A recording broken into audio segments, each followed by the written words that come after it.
بسم اللہ الرحمن الرحیم۔ السلام علیکم ورحمۃ اللہ وبرکاتہ۔ آج ہم سیکھیں گے نورانی قاعدہ چیپٹر نمبر 16۔ بسم اللہ الرحمن الرحیم۔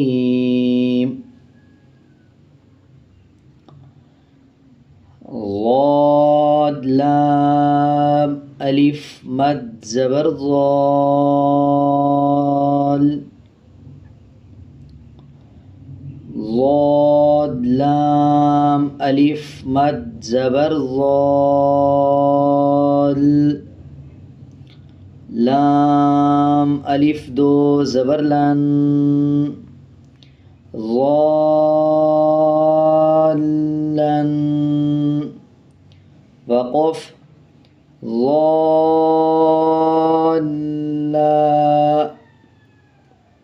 آپ نے اس کو ملاتے ہوئے اس چیز کا خیال رکھنا ہے کہ پہلے الفاظوں کو ملانا، جیسے یہ پہلے ضاد ہے، اس کے بعد لام ہے، یہ لام کے اوپر شد ہے اور ضاد کے اوپر زبر ہے۔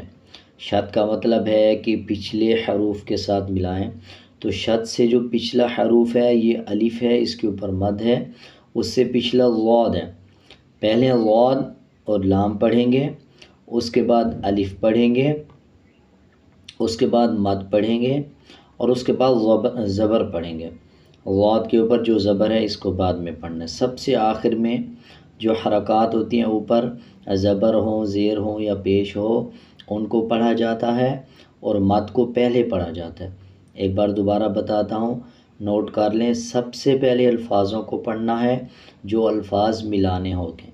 پہلے ضاد، لام، اس کے بعد الف، مد، اور پھر زبر پڑھیں گے، جیسے ضاد لام الف مد زبر ضال۔ اور آپ اس طرح بھی پڑھ سکتے ہیں کہ ضاد الف لام مد بھی پڑھ سکتے ہیں، ضاد الف لام مد زبر ضال، ایسے بھی پڑھ سکتے ہیں۔ لیکن جیسے میں نے آپ کو پہلے طریقہ بتایا وہ جلدی سمجھ آ جاتا ہے۔ اگر آپ پڑھاتے ہیں، ٹیچنگ کرتے ہیں، تو وہ طریقہ بہت اچھا ہے، اس سے جلدی بچوں کو سمجھ آ جاتا ہے کہ جیسے شاد والے حروف کو پچھلے حروف کے ساتھ ملانا ہوتا ہے، اور جو پچھلا حروف ہوتا ہے ملانے والا اس کے اوپر کیا ہونا ضروری ہوتا ہے۔ اب جیسے یہ الف کے اوپر مد ہے، اس کو تو نہیں ملا سکتے لام کے ساتھ، بلکہ اس سے جو پچھلا الفاظ ہوگا حرکات والا، جس کے اوپر زبر زیر یا پیش ہوگا، تو اس الفاظ کو ملا سکتے ہیں۔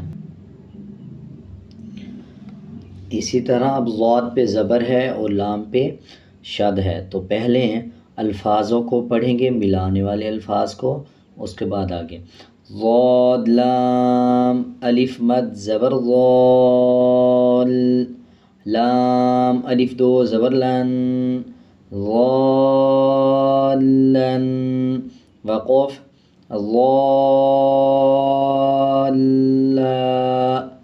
اب پہلے جیسے آپ نے پچھلی تختی میں سیکھا، پچھلے جو چیپٹر ہم نے پڑھے، کہ جب دو زبر کے بعد الف آ رہا ہو تب وقف کرتے ہوئے ایک زبر سائلنٹ کرتے ہیں اور ایک زبر پڑھتے ہیں۔ امید ہے آپ کو یہ اچھی طرح سمجھ آ گیا ہوگا۔ آگے سیکھتے ہیں۔ دال با الف مد زبر داب، با زبر با، دابا، تا دو زیر تین، دابتن، وقف دابہ۔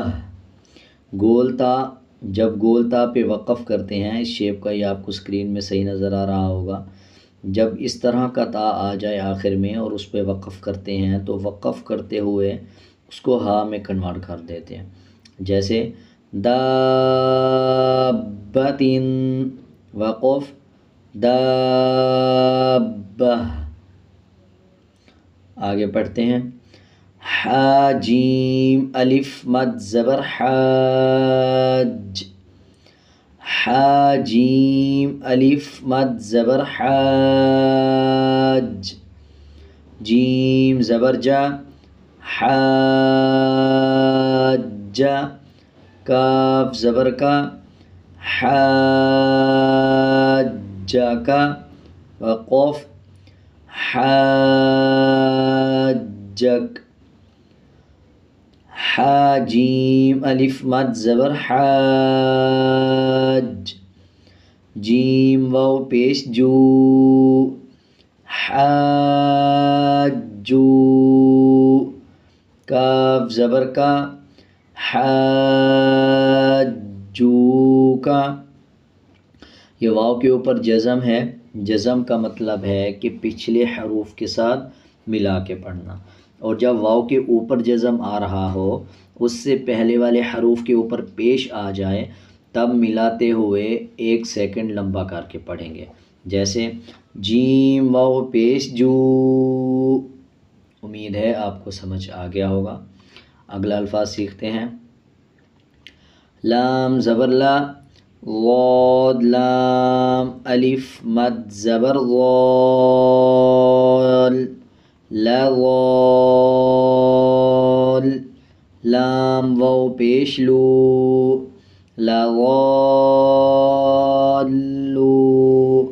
نون زبرنا، لضالون، وقف لضالون۔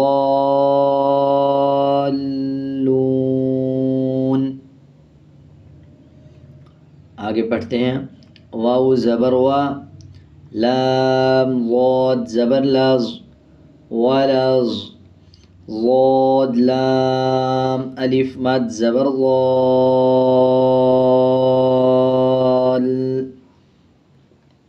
اس پہ آپ نے ایک چیز کا دھیان رکھنا ہے کہ جب شد کسی بھی حروف کے اوپر آ جائے تو اس حروف کو مضبوطی کے ساتھ ادا کرنا ہوتا ہے، سختی سے پڑھنا ہوتا ہے۔ جیسے اکثر لوگ اس کو پڑھتے ہوئے جو لام کا شد ہے وہ صحیح نہیں پڑھتے، اور اسی طرح ضاد کا شد بھی صحیح نہیں پڑھتے۔ اس پہ مضبوطی کے ساتھ آپ الفاظ کو ادا کریں گے۔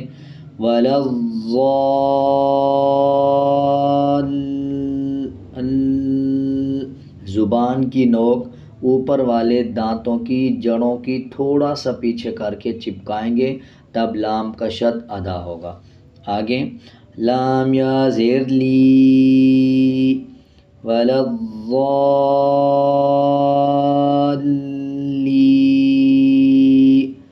نون زبرنا، ولضالین، وقف ولضالین۔ اس الفاظ کی آپ بار بار پریکٹس کریں۔ اکثر لوگ نماز میں بھی جب سورہ فاتحہ پڑھتے ہیں اس کے بعد جب یہ ولضالین پڑھنا ہوتا ہے تو اس کو غلط پڑھتے ہیں، ولضالین پڑھ دیتے ہیں یا ولضالین پڑھ دیتے ہیں، تو اس طرح پڑھنا غلط ہے، بلکہ جب کسی حروف کے اوپر شد آ جاتا ہے تو اس الفاظ کو مضبوطی کے ساتھ ادا کرنا ہوتا ہے۔ امید ہے آپ کو سمجھ آ گیا ہوگا۔ آگے پڑھتے ہیں۔